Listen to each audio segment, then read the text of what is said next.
Hello, everyone. Thank you for joining us tonight. Tonight, we're hosting our roundtable discussion on queer experiences in the church. So, we're just going to start off by introducing ourselves.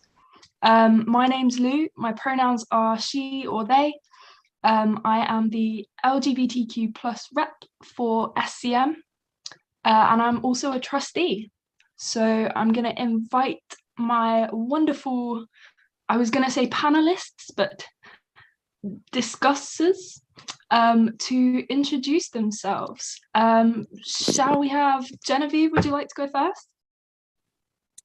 Hi, I'm Genevieve. I use they, them pronouns, and I run Queer Christians Brighton, which is an Instagram and Facebook group that connects people to affirming churches, especially in Brighton. I also used to study theatre and performance art. I'm currently not studying, but I'm hopefully going back in September to study filmmaking. Awesome, thank you. I'm going to nominate Laura now. Hi, I'm Laura. My pronouns are they, them. I graduated way back in 2017, having studied theology, and I now work for HMRC in tax compliance, but with large businesses. So it's all okay because they should be paying tax. Yeah, I don't know if you want anything else. No, that's great. Thank you. I'm going to nominate Ruben now. Hi, I'm Ruben. My pronouns are he, him, and I'm currently in my second year studying theology in Cambridge, and I am involved in running the Cambridge branch of the Student Christian Movement. Awesome. Thanks, Ruben. That means it's your turn, Rebecca. Hello, I'm Rebecca. I graduated in 2020 from a biology master's. I'm on the hunt for PhDs. Yeah, and I do a bit of theology study in like my spare time just because it's interesting. And I've relatively recently in my life joined an inclusive church in the city that I'm living in, and then getting involved with the LGBTQ group there, which is really good. So yeah. Awesome. So I didn't tell you about this, but because it's SCM, we're quite well known for awful icebreakers. So I'm going to put you on the spot and ask you, as a kind of follow-up introduction, if you could only eat one biscuit for the rest of your life, what would it be? Chocolate digestive. Solid. I was contemplating that. I have to say, I do like a nice Oreo. Oh, good choice. You get Oreo, but then think about it. Biscoff is a spread. That so is you true. have the Biscoff spread on your toast still, and have that is true. That's true. Laura, Ruben, do you have any preferences? I think maybe custard cream. I quite like custard cream. It's good for dunking in tea, I think. Yeah. Yeah, it's an all-rounder. Yeah. This is going to be like very specific, but the Fox's chocolate rounds one. You know, the ones that are like shortbread and then just covered in chocolate. Mm. That's a good choice. Great it's choice. Good question. Depends on your mood, what you're drinking. It does. but that's why it's an icebreaker. Yeah, fair. Yeah. So I think we'll kick things off. I am going to start off with a question, which I will happily admit I have stolen from the Nomad podcast. And at the start of a lot of their interviews, they ask people, can you tell us a bit about the faith that you inherited? So did you grow up going to church? Do you have a religious family? That kind of thing. Does anyone want to start us off?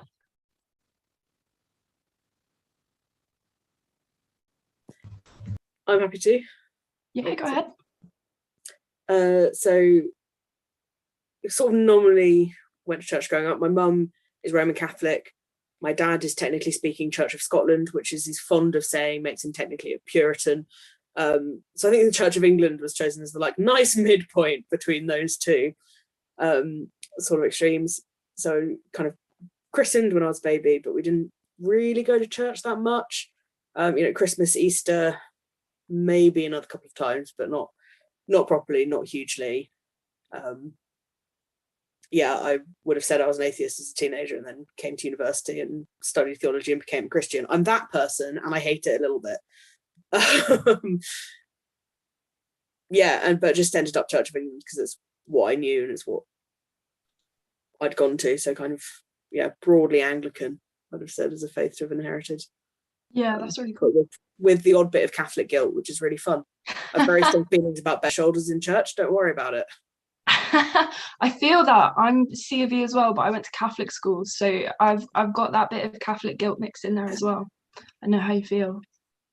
Yeah. Did anyone else have a kind of similar experience? Or completely dissimilar, that's fine. So mine has been, well, I suppose Church of England, if we're going to categorize whatever. I suppose it's been Christian family, saying like a nice thank you prayer before we eat food kind of thing, saying prayers before we go to sleep sort of thing. We didn't sit down and have like let's have a family Bible study kind of thing. I think my parents kind of just lived out principles of the way of Jesus, I suppose. We went to, or we still do go to, a fairly like charismatic evangelical sort of large church, and that's been like what I've been used to. And I've recently started going to another church that has this LGBTQ group. So it's always been around, and it's never been the kind of just accept it kind of thing. It's always been, I've been very free to ask questions, and I'm just a naturally curious person anyway. And I'd ask all sorts of questions, like round the dinner table. I'd be like, Dad, because he did science at uni. I was like, Dad, what would happen if the Earth stopped orbiting, or if the rotation stopped? Or what would happen? And he genuinely tried. He wouldn't just go, stop asking, don't ask stupid questions. He would actually go, well, I suppose the seas would, and the clouds would, and this would. He would actually try and give me an answer.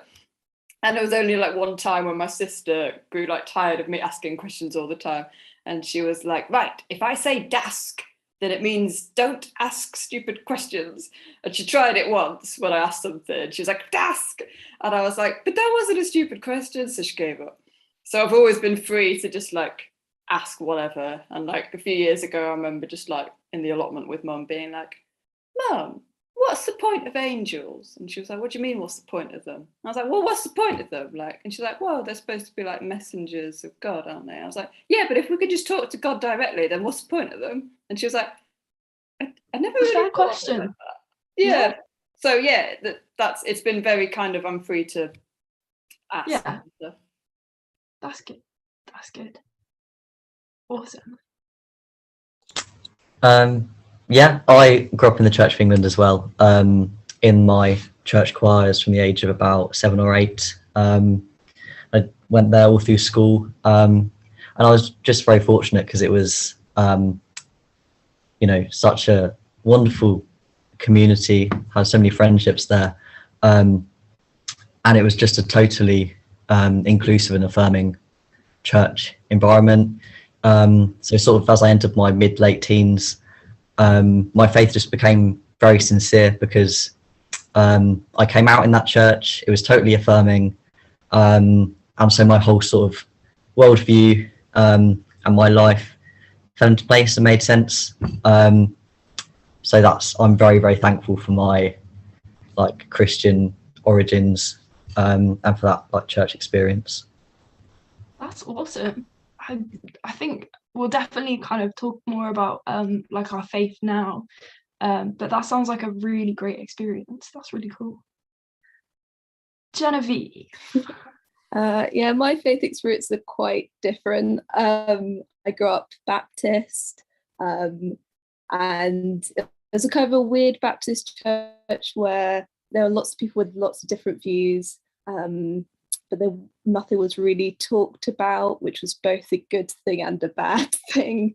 But I was also really lucky to have my aunt and uncle who went to Greenbelt every year and brought me along when I was old enough to go, and that like changed my whole view of Christianity. I was always taught it was kind of this one way thing and you've got to do things in a certain way to be a Christian. And then going to Greenbelt, I'm like meeting Quakers for the first time. And then in recent years they've had the Amal tent, which is like a lot of like Muslim influences, and that's more where my faith has ended up. I call myself an interdenominational Christian now because I go to a lot of different churches at different times of the week, because I think they all bring something. They've all got this gorgeous spirituality, and I don't really like the division of denominations. Yeah, definitely. That makes a lot of sense. And I guess that leads on really well to our next kind of discussion point. What does your faith look like now? Would you say it's like changed from what you grew up believing?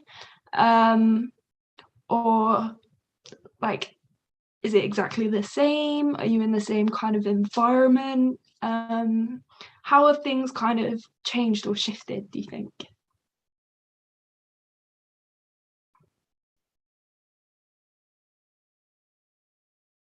Feel free to like chip in. So for me, I suppose some things have shifted, like maybe some of the details of what I think and how I think, but I probably not substantially. Like when I think back to how I was, it's not like a whoa, completely different person. Although there were some differences, like I feel like I was a far more I had a slightly more anxious energy with relation to certain things that I don't have now. And I really think that in recent years where I've been intentionally engaging and reading up and listening and learning about all sorts, about faith, about the Christian, all sorts. And that I can tell that it's been developing me and changing me. But I think, yeah, as I said before, I've always been a kind of an inquiring mind. Yeah. And that was never suppressed, which I'm so thankful for, because I know that sometimes for others it is really shut down, and that can be damaging. So yeah, I can tell. I know that I've had a change, and it was actually when I had kind of, when I was 18, I had this big sort of, wait, what do I actually believe in? We go to church, but might we as well be singing to a wall for all the good it's doing? What even is this? And I was like, right, I want to actually find out about this. And I was like, well, the Bible is pretty important in this whole thing, so I'm going to actually read it all. And my godparents got me the Message Bible, which is just a wild ride to read. Really. And did you read it all? Oh yeah, I read it all. Like, read the whole thing. I'm now reading the New Revised Standard Version all the way through, because it's a little bit, well, nice. The Message Bible is like Jesus said, "Pipe down to the wind." And, it's that sort of thing. But yeah, I read it all the way through. I'm And it was impressed. funny, 'cause I remember being amazed in it was, I don't know, first year or second year, whatever, church group thingy, when someone who presented herself as being very, very certain about what she believed in and stuff, and when it transpired that she hadn't actually read the entire Bible, and for me, I was kind of like, how can I not research this and read it all and know about it before I'm saying things with such confidence? You know, I think it's maybe the science-iness in me that is like, I want to know the thing. Like, You need all the evidence before you the like actual make a thing that we conclusion. can know. I want to know about it. And Yeah. then amongst all that, there's suddenly all this stuff that is a lot more mysterious, which is really interesting. But I remember being amazed when I think I was just casually mentioning, like, oh, well, you know how like some of the books are kind of telling the same events, but like almost from a different perspective in the Old Testament. And she was like, oh, are they? I was like, well, yeah. And she's like, oh, Well, the Gospels are, aren't they? read it. And I was like, well, yeah. And I was just like, huh, that's really weird. So yeah, but so I had this when I was 18 and I read stuff. And then actually when I realised I'm gay, after I'd fancied this friend and had figured out for 8 months, I spent 8 months being like, wait, is she just a friend? Or Did you need the facts and the evidence first? Well, I was just like, well, yeah, I was literally one of my friends, when I didn't tell anyone because I didn't really know what was going on. Then I eventually told like 2 of my friends. One of them who was like, you can't just like, I was like, I don't have enough data. And he was like, you can't just like, this is not a science experiment. You can't science this. Like, it doesn't work. Can't go that. And I was like, oh yeah. Yeah, and it was after that that I actually got quite ill. I mean, it was quite a crazy year anyway. There was lots of other kind of family dramas and traumas going on. But it all kind of amalgamated together. I got quite ill, like I was very nauseous every day and lost a lot of weight. And it was, I suppose it's one of those things where, you know, you reach a kind of semi-crisis point in your life, which flicks a kind of, okay, am I going to engage with this or not? Or am I going to, now I really got to know. Yeah. And so that's another moment where I kind of got a boot of like, let's really dig into this and really engage. And so that's when I kind of started doing my reading and listening to podcasts and exploring. So nothing like changed dramatically. It was more of a kind of gradual learning and gradual like deepening of understanding. Some key kind with of some occasional like points where I really like the mushrooms on Mario Kart where they like push you on. Sorry, that was I appreciate that was a slightly odd analogy, but that was the first thing that came to my head. So awesome. Thanks, Rebecca. Does anyone else have any like similar either Mario Kart mushrooms? I feel like I'm sticking with the Mario Kart analogy now. Any like Mario Kart shells, anything that kind of stopped them and spun them around in their tracks? I would say gold is probably my Mario Kart shell. Yeah. In that I'd have kind of, when I was a child, I'd have said I didn't really know. But then when I was a teenager, I'd have said, no, I don't believe in God. And even like the September, I was going to uni and people said to me, they were like, oh, you're not going to be one of those people. When you say you're going to study theology, you get lots of jokes and everyone goes, oh, you're going to go and become a vicar then? And at the time I was like, well, I'm an atheist, so I think that would be weird. Like, probably not. And then the week before I went, people were going, oh, you're not going to be one of those people, are you, who goes to university, studies theology, becomes a Christian? And I was like, no, don't worry. And then, and I kid you not, 7 weeks later, I was at church and I was believing in God. And I was like, okay, I guess we're doing this then. God works in mysterious ways. Yep, he does it then. So yeah, I'd say my faith's quite different now. And actually even in that kind of, it's been it's been 7 years. And even in that, you know, it's changed quite a lot. Started going to like quite a very evangelical church, which was very different to what I kind of grew up normally going to. And I'd grown up with a organ and robes and a choral Eucharist, and then went to this church that had a guitar, and it was confusing, but we got through it. And which actually then turned out to be quite conservative, as a church as well, with some very conservative viewpoints. And I had the weird thing where I knew I was gay before I became Christian, but because I then became Christian in a conservative evangelical environment, I sort of re-closeted myself, which was life choice. Yeah, that sounds tricky. Yeah. It was interesting, hard. So I've been kind of wending my way sort of through that, I think, and back towards a more. I'm really curious. Can I just ask you, Laura, and you don't have to answer this if whatever, but back when you felt like you were an atheist, what made you go, aha, theology is what I want to study? What was the rationale behind that? Fair question. So I thought it just sounded really interesting, and which I know just sounds like such a flippant answer, but I spent about 2 years thinking I was going to go and do an English literature degree. And then my RS teacher in year 12 started telling us all about her theology degree, and I thought, that actually sounds quite interesting. And I'd always loved RS. And I think in the end I was kind of very interested in the interplay between religion and society. And particularly in the UK, where so much of our cultural heritage is Christian and is religious. And then kind of so much of how our society is structured, less so now, but historically, has been so influenced by the church. I was I'm interested in that dynamic, but also in the beliefs that then underpin that, and then what they can say about the religious element to it.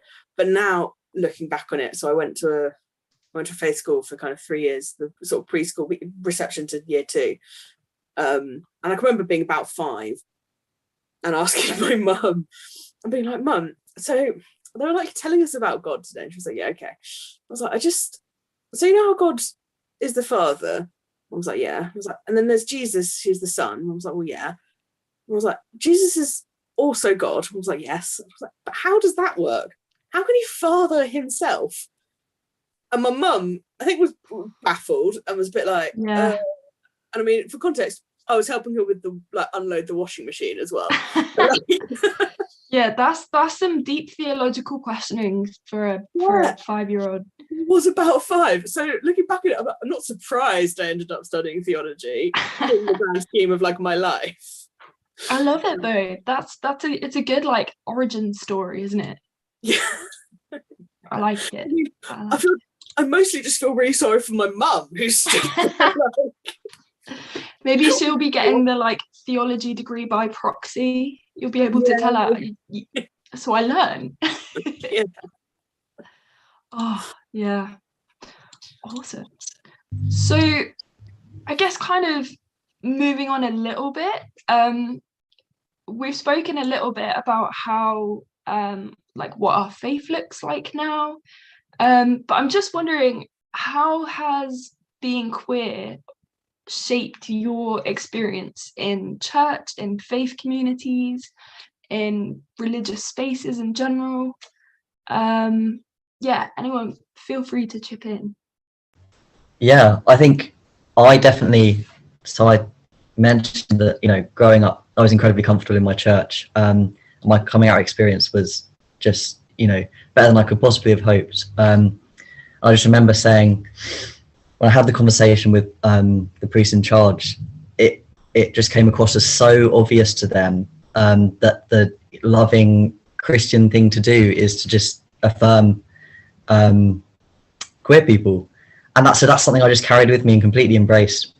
And then upon moving to university, I was keen to find another faith community, but that was actually something that was really difficult, because that was when I sort of found myself in more conservative evangelical circles that were very openly preaching their homophobic theology, and that was really just sort of turned my faith and my life around, because it was just so different to the safety that I'd experienced, and almost the like blissful ignorance to the wider church outside of my little bubble at home. So I think it's really just forced me to sort of step back and deconstruct my relationship with the church, and really try, like, still working on holding on to, you know, the fantastic, like, affirming experience, and really what I really believe that Christianity should be doing for people, whilst sort of in the midst of what's quite a can be quite a suffocating conservative evangelical Christianity, especially in this city. So it definitely has dictated and prompted me to be more sort of assertive and outspoken in talking about, like, queer theology and queer Christianity. So there's sort of good and bad sort of parts of that. Yeah, that's really interesting, because I know a lot of queer people go through the kind of deconstruction on their faith journey when we realize we're queer, we kind of have to stop and think, oh no, everything I've ever been taught has been wrong. Whereas your story kind of sounds almost the opposite, where you're not so much deconstructing your faith, it's more you're deconstructing your sort of relationship with the church, and how almost as an institution we need to kind of step back. Yeah, that's really interesting.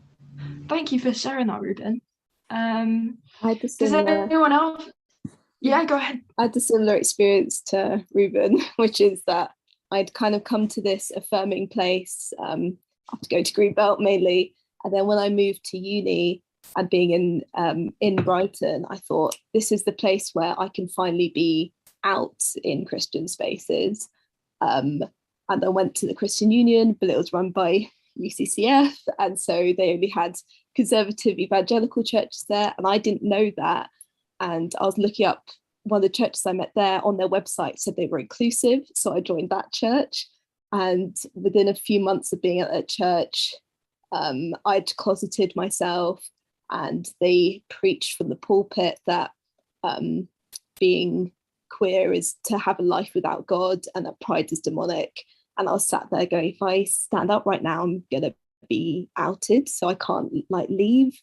So I'm just gonna have to sit through this. And yeah, it was a horrible experience. And yeah, just within that year, I found myself becoming more conservative, like my kind of parents are. And then I went back to Greenbelt that summer, and it was like I could exhale for the first time in a year. And I was like, oh, I can also be queer here, queer and Christian here. And just kind of working out how to navigate all these different denominations and like different places of each denomination is so different, and each church within that denomination could be so different, which is why I started my page to kind of bring clarity of which churches are safe and which churches aren't, so especially students, but anyone in the city can know that. Yeah, it's just really confusing trying to work out how safe I am in each church, and how much I could be myself. It's quite like emotionally exhausting, isn't it? It's tiring to try and. Did you say? Sorry, Lou. Did you say that the church that you then went to, where they preached crap from the pulpit? Sorry. Did you say that they said that they were inclusive? Yes. Did they have the like? By what stretch of the imagination? Yeah, so did they have the logo thing? You know, there was that inclusive. No. So they're not part of Inclusive Church, but they have the word inclusive. And I found through researching a lot of churches to create these lists for just in Brighton, a lot of churches will say they're inclusive. I think what they mean by that is everyone's welcome in the church. I was blocked from membership, I think because of my sexuality, but it might have been because I was mentally ill, and that's a whole thing. Ableism in the church is a whole other thing. But yeah, a lot of the churches will use the word inclusive, which is why I try and encourage churches that are actually inclusive to use the word affirming, or to sign up to things like One Body, One Faith and Inclusive Church, just to make it super clear what they are, because there are churches out there that aren't safe for LGBT people using words to, I guess, try and fill seats and get people involved before they reveal their true. I remember like months ago, I think on one of my group chats, someone was just like put a link to this like Facebook comment strand, was like, can someone like pitch in and like, I don't know, give some extra information and help out this person. There was this person, I think they were a trans person who was saying, I'm looking for a church in the city, I'm trans, where will I be welcome? And someone from a church that we know is iffy, the student team was being like, you'll be so welcome here, you'll be so welcome. And I was like, oh yes, I know that church as well. And I was like, okay, there's another church in this city who is definitely inclusive here, you know, and that other one, cool, is great for students, yeah, great, but there's this one here that very much is. And I mean, I for one, when I've been looking for PhDs, part of my process has been, okay, first of all, you know, establish, okay, what's the PhD project that I'm interested in? Okay, then where is this based? And then I go on to findaninclusivechurch.com, and nice. I go look and I go, okay, this city, I mean, you know, places like Manchester, you kind of like, well, yeah, then some of the slightly like Reading, or I'm like, are there gonna be, I don't know, and they'll pop up ping pong on the city and or nearby, and if it doesn't have that, I'm like, okay, I'm much less likely to go here for a PhD. In fact, I probably won't go here for a PhD, because ain't no way I'm walking into some church where I'm a bit ambiguous or vague about whether or not they're actually going to welcome me, even if they're all, you're welcome here, you know, on there. Yeah, it's really tricky, isn't it? It's like a whole separate language, isn't it? Of like, if a church is like, everyone is welcome here, I'm like, I bet I'm not though. People like, get really surprised. Yeah. Sorry, no, I was just like, but trying to explain all of this to people who are straight cis is like the hardest thing. Like, no, you can't just say you're welcoming, because if you say you're welcome, I'm going to assume you're going to tell me I'm going to hell. And then everyone like, but of course you're welcome. I'm like, no, but you don't understand, and I don't have the words to explain why saying like you're welcoming or you'll be accepted here is actually a red flag rather than a good thing. Yeah, there's such a huge difference between being like accepted, which by and large means tolerated, really, doesn't it? And being like affirmed. So I moved to a new city last year, and I don't think people quite understand the extent that we go to make sure that everything's going to be okay when we go there. So like, I get so tired of going somewhere and like being on edge, worrying that they're going to say something in the sermon that's going to like make me want to leave. But I don't think kind of straight cis people, like you said, understand the lengths we go to research. For example, before I moved here, I kind of went on church websites. I looked through all their sermons. I looked up their priests. I looked at their blog posts. So there's only 3 churches in my city actually on inclusive church, and one of them's a Catholic church. So I essentially had 2 options. Luckily, I'm in one of them, and Rebecca's in the other one. So it's so difficult to navigate trying to find somewhere that says they're affirming, but B, somewhere that actually means they're affirming. Yeah, and it's also difficult because like it's something you learn through experience, but the experience to get the knowledge is like shit. It's rough. Yeah. Yeah, isn't it? And I think.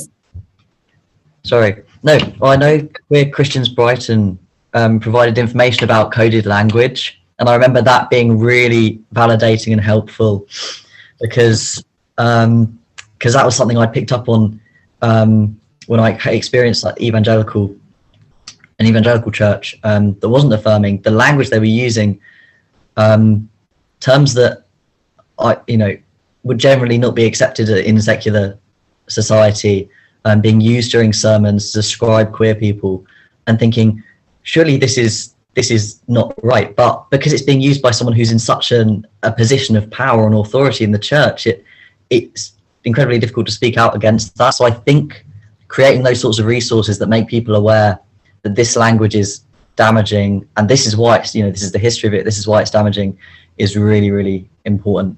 It's like when people use that instead of having a first person experience. Yeah, that's a lot more helpful, isn't it? Because you don't want to it takes real vulnerability to like put yourself out there and be willing to kind of take the hit, I think.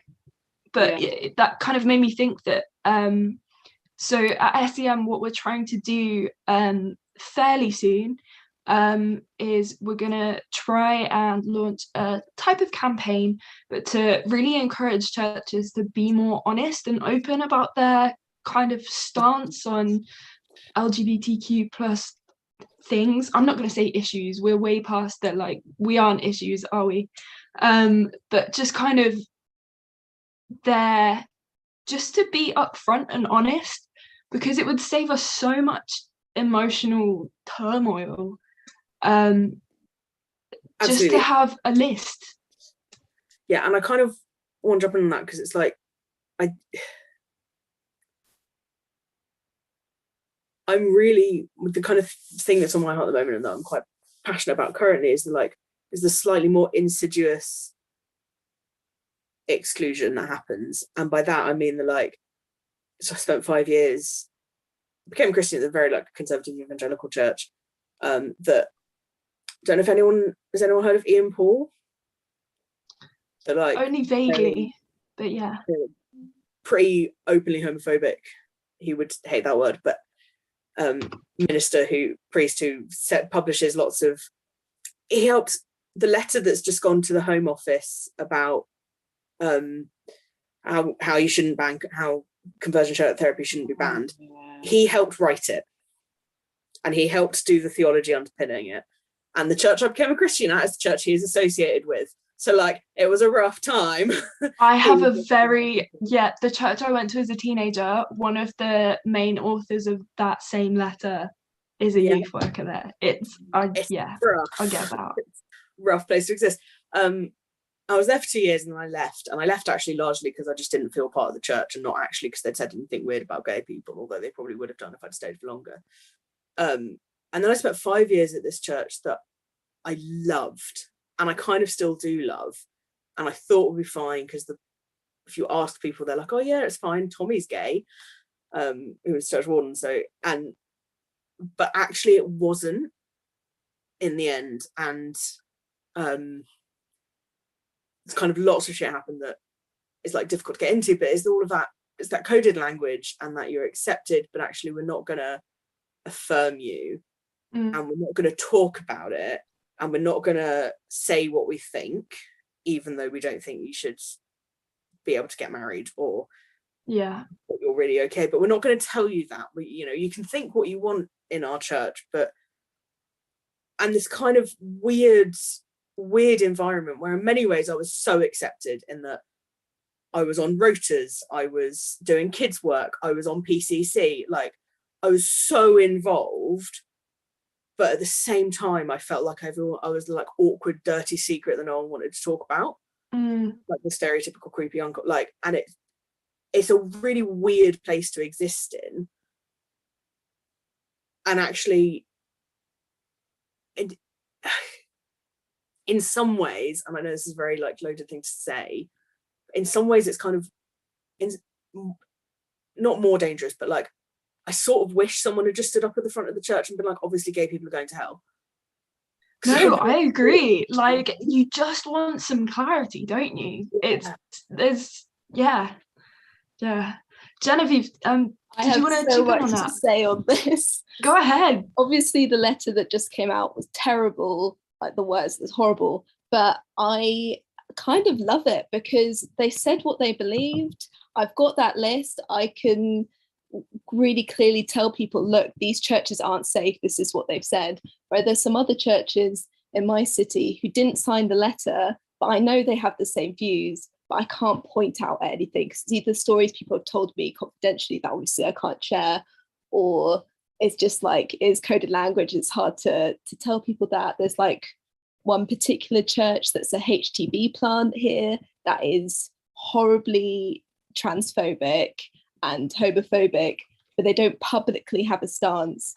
So it's the one I get most pushback when I call them out, because people say, oh, well, I go to this church and it's fine. I've never, like, no one said anything horrible to me. I'm like, that's great for you. But I know other people who go to that church who had a different experience. And because they're not vocal about it, it's an unsafe church. I need them to be clear about what they said. And in my mind, if you're not clearly affirming, then you're homophobic, is my view at this point. Because if you're not clear about, yes, you're not just welcome here, you're loved, you could be at any level of leadership in this church.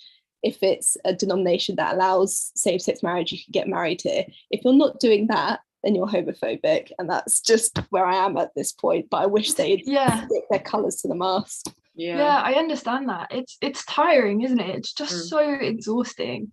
I mean, I feel it's really complicated. I think sometimes it's like a double-edged sword, because from my experience, my family church, I had no idea that they weren't affirming as I was growing up. And I feel like, I mean, obviously, you know, everything's subjective, isn't it? I feel like any kind of vaguely like homophobic-y mindset that I might have had when I was younger, I don't actually feel like I got from my church.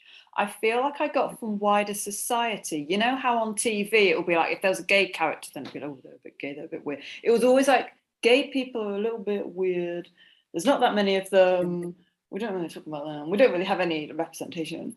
I feel like any kind of like, oh, a bit strange, was actually from just kind of general society in main part. I think that might be a sort of generational thing though, because I have one of my friends, his sister is kind of 10 years younger than him, and even, it's not a massive generational gap, but even that age gap is so significant when it comes to kind of queer things, because they'll come home from school just kind of chatting about like LGBTQ plus things, or like they'd seen something on TV, like it wouldn't even be something strange. Like my sister is a teacher, a primary teacher, and she's teaching them about LGBTQ stuff. She's teaching them, she says, oh, they were like ready to go get a pride flag and march around and all this sort of stuff. We never had that when I was little. Like, it wasn't mentioned. And so like I feel like I didn't pick up, at least I don't feel like I was aware that I was picking up like explicitly homophobic rhetoric from my church. And it actually came as a nasty shock when the vicar at the front, it was like a throwaway comment in a sermon. It was like, obviously not people with the same gender or whatever, obviously not that. And I was like, wait, what? You know, my ears just kind of like, and I didn't even know anything about myself at this time. And I was just like, wait, what? But it just kind of shattered this. I assumed we were like all fine. And I assumed it was just some niche kind of crazy people in the Bible Belt who didn't like it. I didn't realize it was more, you know.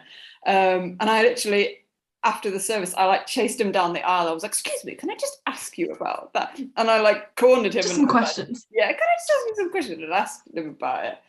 And then when I was talking about it with my parents in like the garden afterwards when we got home, and I was really upset, and I didn't quite understand why. And it was a sunny day, and I was wearing sunglasses, and we're outside, sat on the grass, and my parents, we were having this discussion, and my parents eventually were like, well, what do you feel about yourself? And I was like, I honestly don't know. And they said, well, whatever you know, whoever you are, it doesn't matter to us because we love you. And it was really interesting because behind my sunglasses, I started crying, and I didn't know why. I didn't know why it meant that much to me. On the surface, I didn't consciously know. Evidently, deep down, I knew. And I thought I was just crying because, oh, this is lovely. I've got such lovely parents, like, how lovely. But later on, I was like, no, I was crying because I knew that it actually affected me. So interestingly, when we got to this situation in my sixth form time when the group of our friends were like, those two, they're definitely together, they're definitely gay, they're definitely together. And we were like, and none of us were brave enough to actually just outright ask them, which I do nowadays. Like, but it was that thing of like, oh, what if we're wrong? And then we insult them, kind of thing. And that was the moment in my life where the first time I actually considered the gay issue. And I feel like I used my Christian toolkit, quote unquote, that I got from my home church, that it transpired was homophobic, but that wasn't clear. And I used the basic kind of toolkit that I'd learned in all the services and all the whatever that I've absorbed from my family. And I kind of used that to go, it's fine. So the teaching from my church that did turn out to be homophobic ended up helping me conclude that it's fine. Yeah. So it's a really, I definitely agree with what you're saying in terms of like, can't you just be clear about it? But also my experience has been that when they weren't clear about it, it kind of allowed me to just look at the sort of that like sparks you to think about it.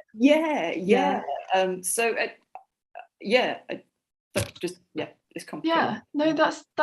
It's definitely like something that's really interesting when you look back and you think, oh, they really didn't mean to make me like affirming, but they did that by being not affirming.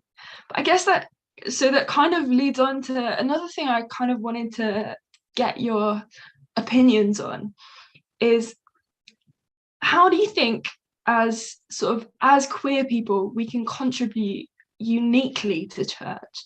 What is there that we have and we can bring that churches need? I think one of the ways we contribute is not just queer people, but any marginalized group. We connect with each other. So before I realized I had mental health issues, I was already connecting with my Christian friends who are disabled and like Black Christian friends, all of these kind of groups that had been marginalized. And I realized there like the power that we had, but also the Bible was written about us. It wasn't written about all these people standing at the front. And actually our insights that have been ignored and not written down for centuries are probably more insightful, because we know what it's like to live on the margins and be like the uncomfortable group, like the fishermen in the Gospels, but also like Old Testament was written in exile. Like we are socially ostracized, especially like as a non-binary person, being trans in society, we're ostracized from the whole of society anyway. But then there's groups that being ostracized within the church. And I think we have a really interesting view on the Bible and on scripture that needs to be told more. And that's starting to happen now. And I'm really excited to see where that goes. And not just queer people, but just like all marginalized people. So 100% agree with that. Particularly like if Jesus was alive today, he'd be hanging out with the queers and people of colour and the disabled community. Like it's absolutely where he would be. But I also think it's like when you are queer and you have to, or probably any marginalised communities, but I kind of only really speak about being queer, is that you have to, because the church is the way it is, and you have to do all of that work and all of that thinking of, okay, what do I actually think about this? And if I'm affirming, which I am, then what are my arguments to support that?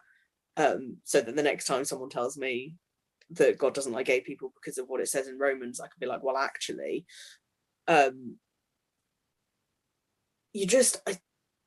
think you just end up with such a broader view of God, because I think you have to, in order to be able to look at these kind of verses that have historically been used against us and to keep people in boxes and to keep people kind of pushed down and, stay in your lane, you stay here.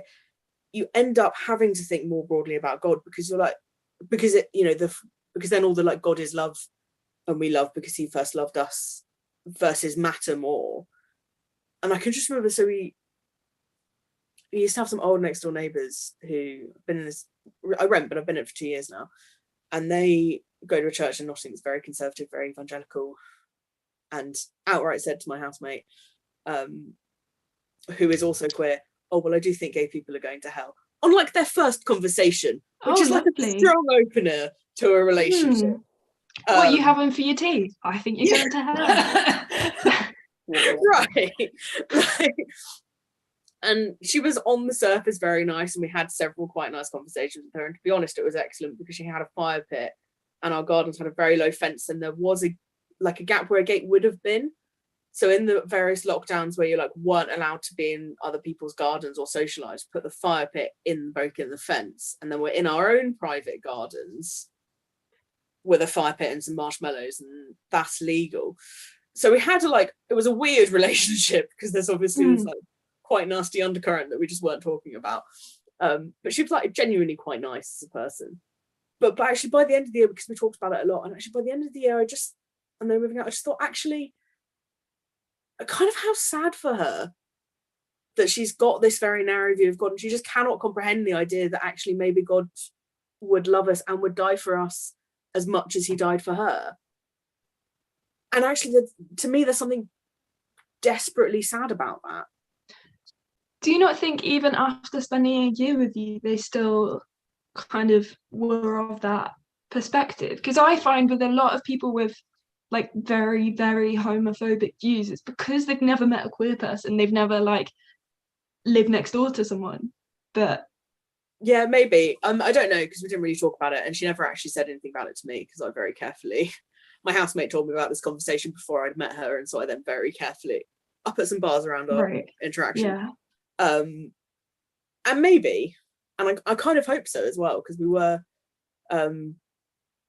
we did talk about faith quite a bit, but she did have a very different faith to both me and my housemate, like relatively Catholic in our leanings now, and she wants to go, the next door neighbour wants to go and be an overseas missionary, so there are many bridges we each to their own to cross when it comes to faith, because I have opinions on that as well. So I don't know. I hope we at least caused her to think about it a little bit, because I hope every week. I think so. I think sometimes we have to have those kind of tough conversations in the moment and tell people exactly where we are, but sometimes we just need to be that like token queer person that someone knows that will kind of gradually, gently persuade them. It's the gay agenda. It's the gay agenda, isn't it? Awesome. So just sorry, Ruben, go on. Well, I just wanted to say that Cambridge SCM have been thinking about that question of what queer people can offer to the church quite a lot, because over Christmas we ran a book group and we read this book called Queer Virtue by Reverend Elizabeth Edman, and her thesis is basically that the queer moral compass and the queer community has so much to offer to the church. So the ideas of she talks about hospitality and healthy pride and scandal and all these things that are sort of pillars of the queer community, and how they actually cohere fantastically well with the Christian worldview and the Christian moral compass as well. So I think there's so much scope for thinking about what sort of queer morality does and like can do for the church. Yeah, definitely. Yeah, I think we're a lot more similar than we think. Yeah, I think so. I want to echo what a lot of what have been said is about. Yeah, I'd like to listen to. There's this organisation, what was it called the Israel Bible Centre. That is this like, I don't know exactly where it's based. I think some of it's based actually in Israel, and it's online courses. It's really good. Like the lecturers, that they clearly know their stuff. Like they go through all the Hebrew of it, they go through all the context, like the land of it. So cool. And there was this podcast episode that they did where they talked about the Bible written from trauma, and they made the point that, or the speaker made the point that much of the Bible is written from people who have experienced extreme trauma, and so like Black theology is extremely coherent with what kind of the Bible saying and stuff like that, and so hence also is queer theology, if that's a thing, if you know what I mean, is very concurrent with that. And I remember reading elsewhere where someone called Rob Bell was pointing out, he was like, okay, so he's like, people living in the biggest like military superpower, America, that the world has ever known, I wonder if they may sometimes misunderstand elements of the Bible that was written by people who were under oppression of a massive military superpower of their time. Kind of, yeah. And then also, we, oh my goodness, what was my other point? Yeah, we bring all those kind of perspectives, and I think we're very coherent with it. And I can't remember what my other point was, so I'll shut up there. But yes. No, it's all good. Thank you. Does anyone else have anything they want to add just before we wrap up? We've just got a minute or two left. In case anyone's got anything they want to kind of chip in, anything that was really wanted to kind of talk about. Oh yes, I remember what my thing was. Sorry. Go ahead.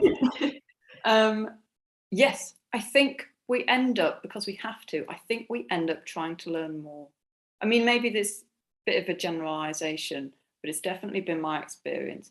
And I remember, and I feel like I've seen the difference when somebody has realized they're gay and they explore more, or they've realized they're gay and then they've found an answer to say why it's wrong, and then they kind of stopped there.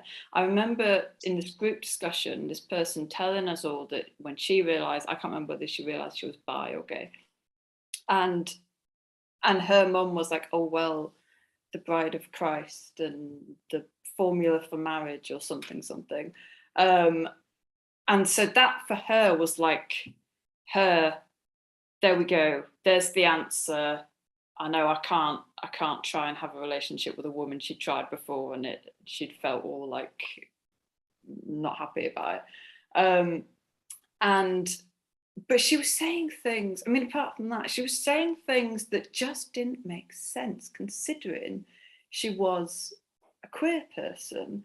Because I remember her saying, have you ever heard the classic, why do gay people make being gay their whole identity? And I'm like, it's fun. yeah. And I'm just like, wait a second, do you think that's seriously what we're wanting to do? Or do you think it's because that part of our identity, our sexuality or our gender or whatever, is under attack?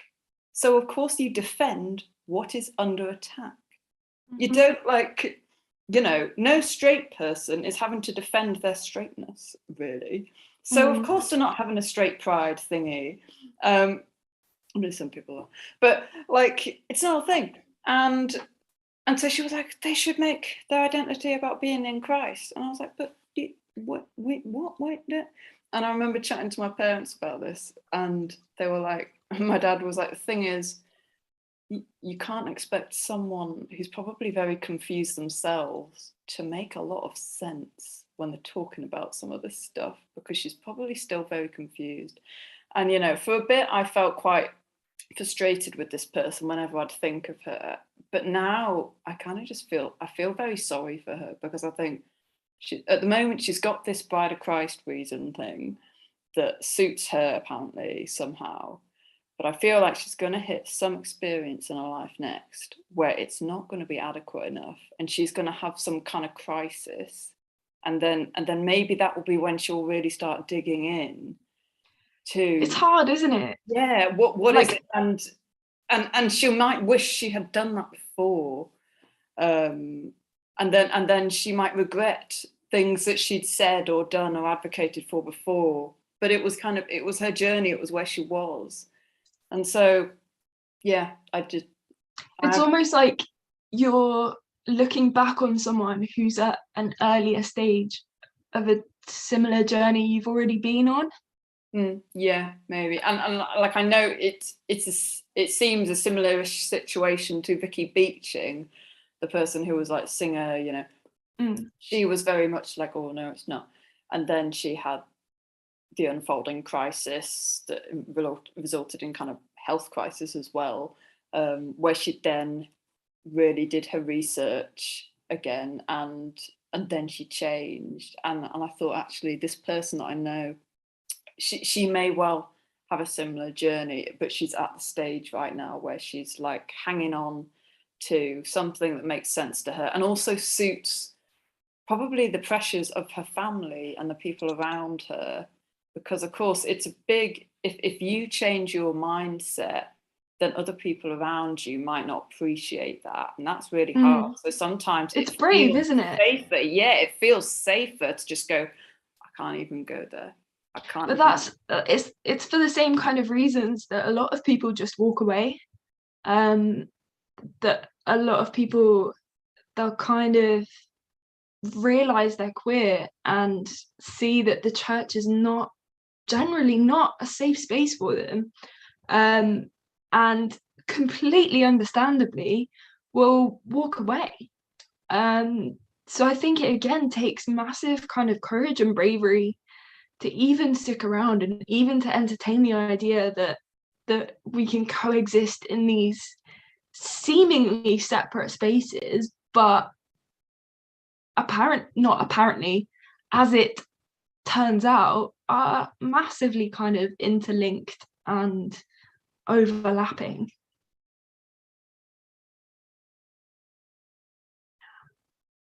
Okay. Can I just add a quick thing at the end?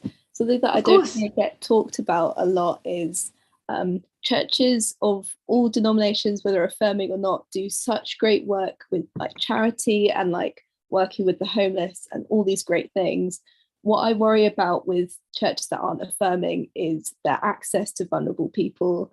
And I think about how I was briefly homeless and thinking about how many LGBT people are homeless, and to get food or shelter for that night, how many of them are going to unsafe churches? I think that's just a question of vulnerability that I think just needs to be thought about on like how we create these safe places, not just for LGBT Christians, but for LGBT people who are in need.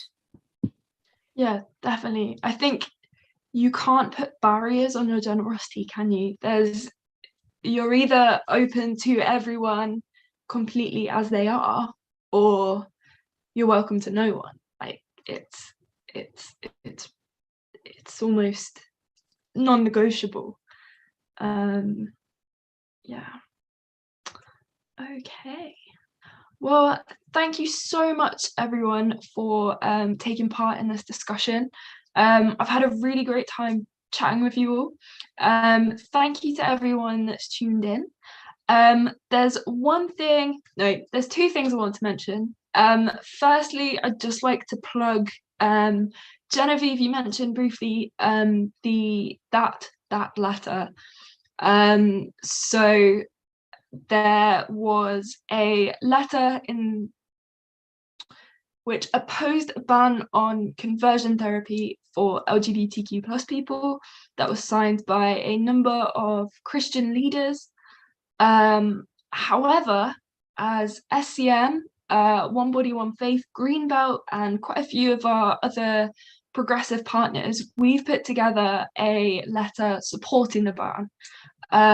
And if you consider yourself a Christian leader, so if you're a priest, a pastor on a PCC, if you run an SCM group, if you're an RE teacher, if in any way you have some kind of leadership capacity or role, and you support this ban on conversion therapy, I'd really encourage you to sign our letter, which can be found at christiansupporttheban.co.uk. And then finally, I think it's kind of a sad note to end on, but I think we're all very aware of the situation that's happening in Ukraine at the moment. and our friends at Christian CND are hosting an emergency prayer meeting tonight. It has just started. It started at 8. But if you go on their website and their social media, you can find the links to that meeting. So if you'd like to join them and pray about that, that would be great. If not, there have been some great resources shared today that you can go through in your own time. So thank you, everyone. Thanks again for taking part tonight. I'm very, very grateful. And I hope to speak to you again soon. Thanks. Bye.